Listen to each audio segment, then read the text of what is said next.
Welcome!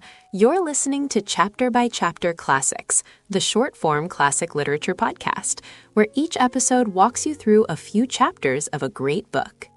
In this season, we're exploring Pride and Prejudice by Jane Austen, using the public domain Project Gutenberg edition so you can easily read along. Today's episode is a spoiler-light overview of the story, the world of the Bennet family, and the themes of pride, prejudice, and first impressions that we'll unpack chapter by chapter in the rest of the season. Welcome to the Deep Dive. Our mission is to take the stack of sources on a classic subject and turn it into the ultimate orientation guide. Today, we're plunging into the social whirl of early 19th century England. We're navigating all the complex rules of propriety, passion, and, of course, economics. A lot of economics. Yes, a lot. We're undertaking a deep dive into Jane Austen's masterful novel, Pride and Prejudice. It's really the perfect novel for this. It was published when Austen was, at the height of her powers. Right. And it sets us down so firmly in this rural society where, for young women, the stakes just couldn't be higher. Marriage wasn't just about love. It was the primary, often the only objective for survival. That pressure really shapes everything. It does. It creates so much of the novel's humor and its drama. Exactly. And to understand that pressure, we have to start with the main players here. The Bennet family, living at their estate, Longbourn. So you have Mr. and Mrs. Bennet, and they have 5 daughters, Jane, Elizabeth, who we call Lizzie, Mary, Kitty, and Lydia.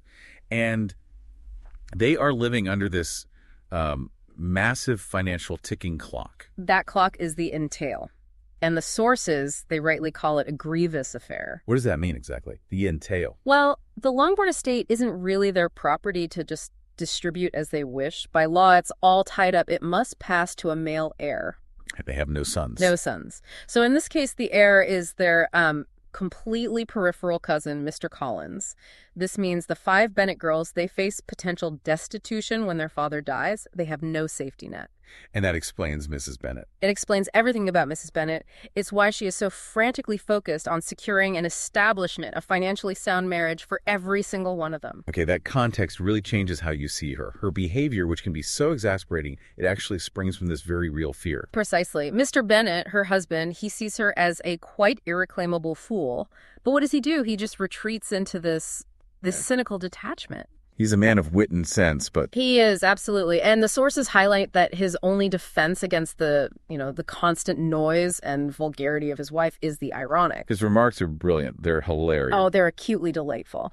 But they come at a cost. He's not actively managing his family's fate. His greatest flaw is maybe his refusal to engage. It's like an intellectual pride, maybe. I think so. He finds his wife beneath his notice, but his detachment lets the daughters, especially Kitty and Lydia, the younger ones, just run wild, and that becomes so important later on. Right. But in the middle of all this chaos, we have our guiding star. Elizabeth Bennet. Lizzie. She's our main viewpoint.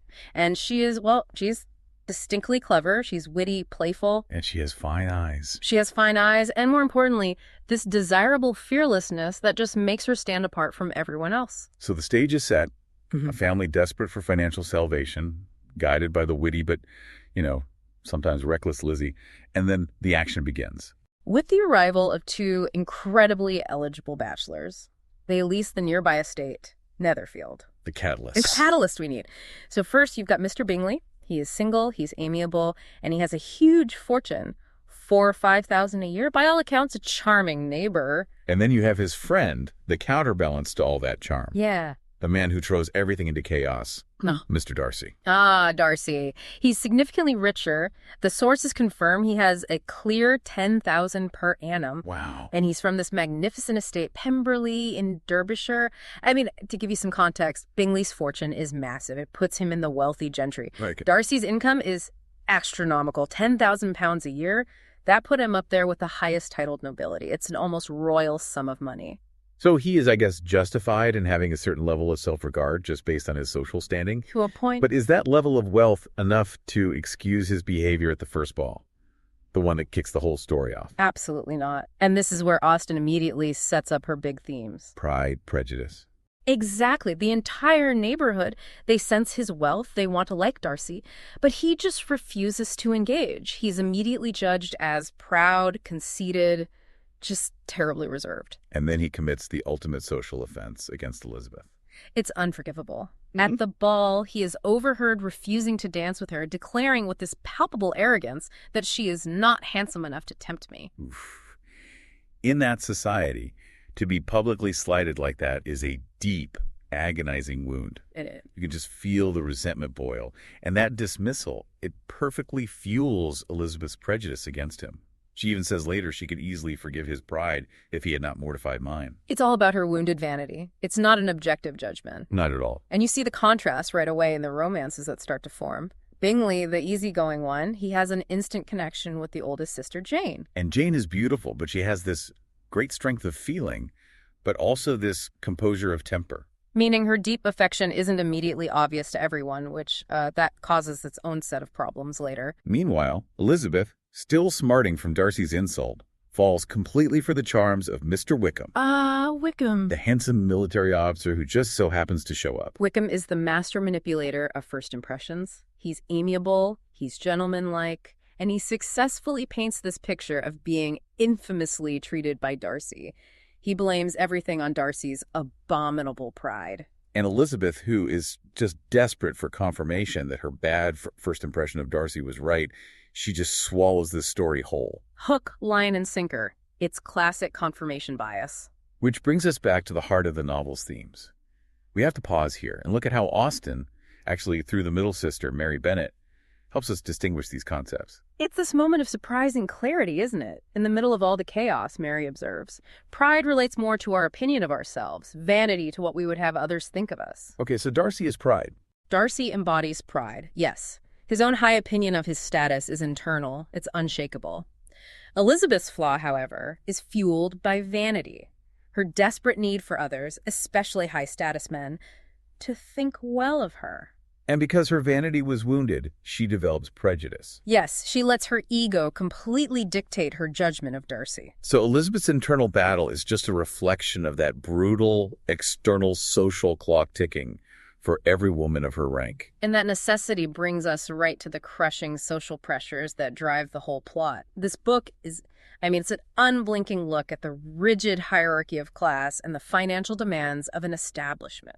The ultimate expression of that desperation comes from Elizabeth's best friend, Charlotte Lucas. Right. After Elizabeth refuses the pompous Mr. Collins. The man who's going to inherit her house. The very one. Charlotte accepts him immediately. It's one of the most sobering and realistic parts of the whole novel. She accepts Mr. Collins, who is tedious and just. A caricature. He is. But she does it solely because marriage is the only honorable provision for well-educated young women of small fortune.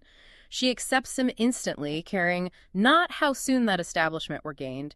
She chooses survival over romance. And Austen treats that choice with a lot of respect. She does. And Mr. Collins himself is this brilliant caricature of social climbing. He's perpetually obsequious, always praising his wealthy patroness, Lady Catherine de Bourgh. Oh, those little delicate compliments. They're so awful. He knows his place and he exploits it.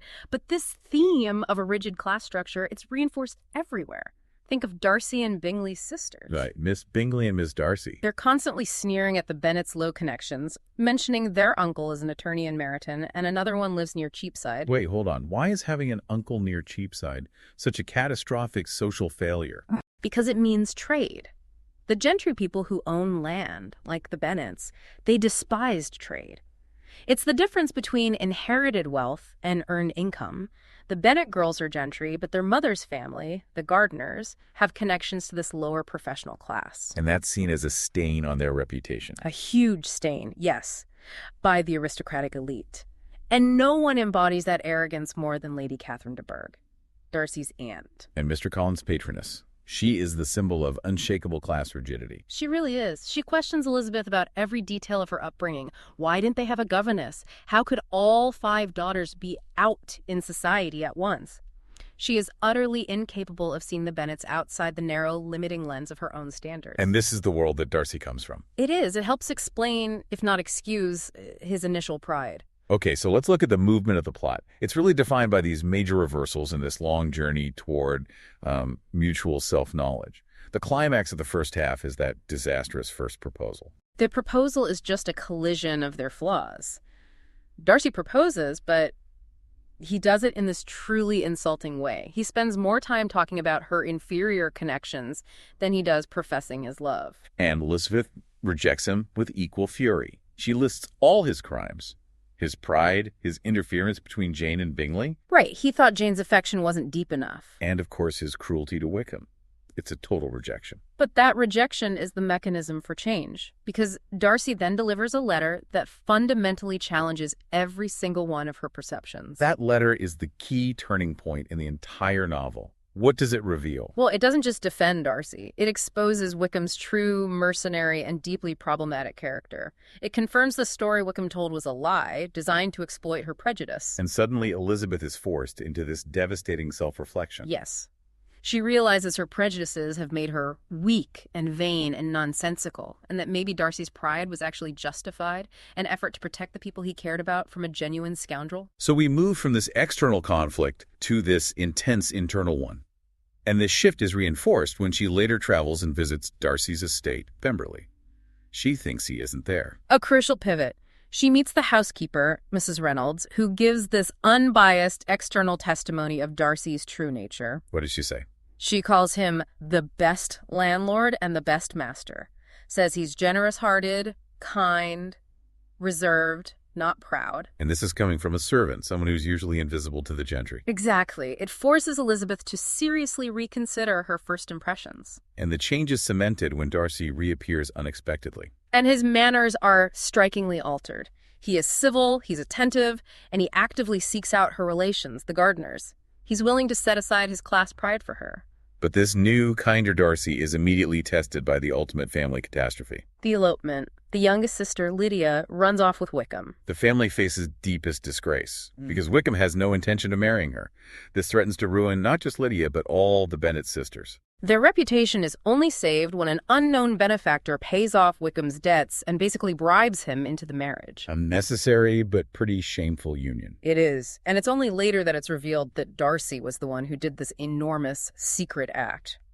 It proves his good nature goes way beyond his class pride. It's a selfless act she never could have expected from the proud man she first met. Never. The final resolution of these core themes really signals the end of the novel. But even after all this, the forces of class rigidity make one last push. Yes, Lady Catherine de Bourgh. Horrified by rumors of an alliance, she aggressively intervenes to stop it. She insists Darcy is engaged to her own daughter and demands Elizabeth promise never to marry him. And Elizabeth's refusal to promise silence, her declaration, "I will make no promise of the kind," that's her ultimate act of independence. And it's what confirms to Darcy that she is finally ready to accept him. What a journey. So what does this all mean for you, the reader, as you approach this novel? Structurally, you'll see Austen keeps the momentum going with many short chapters, all driven by social encounters. Balls, visits, dinners, proposals, letters. Every single interaction is there to reveal character over time. And that character development is why this novel endures. Pride and Prejudice is, at its heart, a story about self-knowledge. Absolutely. The two main characters have to overcome their defining flaws to find happiness. Darcy has to overcome his arrogant, class-based pride, and Elizabeth has to overcome her hasty, judgmental prejudice. Jane Austen's brilliance is in the subtle characterization she captures in these tiny, perfect details. I think of the description of Mr. Collins changing his mind about Jane and turning to Elizabeth while Mrs. Bennet was stirring the fire. It's magic. That tiny detail, it just builds the picture of mundane life coexisting with these massive life decisions. It's so realistic. And that realism is key. So as you begin reading, keep this final provocative thought in mind. Given that marriage was the only honorable provision for women like Charlotte Lucas, what is the dividing line in this novel between prudent self-interest making, a choice for survival, and the truly mercenary intent that condemns someone like Wickham? Austen asks us constantly to judge these choices, and the answer is rarely simple. A fantastic insight to carry into the novel. Thank you for joining us for this deep dive into Pride and Prejudice. We'll catch you next time. That's our big picture tour of Pride and Prejudice, the Bennets, Darcy, and Bingley, the social rules of Austen's world, and the themes that hold the story together. In the next episode, we'll start the detailed walkthrough with chapters 1 through 6, where Meryton, Netherfield, and some very strong first impressions begin to shape everyone's opinions. If you'd like to read along, you'll find the link to the same Project Gutenberg edition we're using in the show notes. Thanks for listening to Chapter by Chapter Classics. If this episode helped you follow the story, follow the show in your podcast app so you don't miss the next chapter. And if you're enjoying this series, please take a moment to rate the podcast or leave a short review. It really helps other readers and students find the show.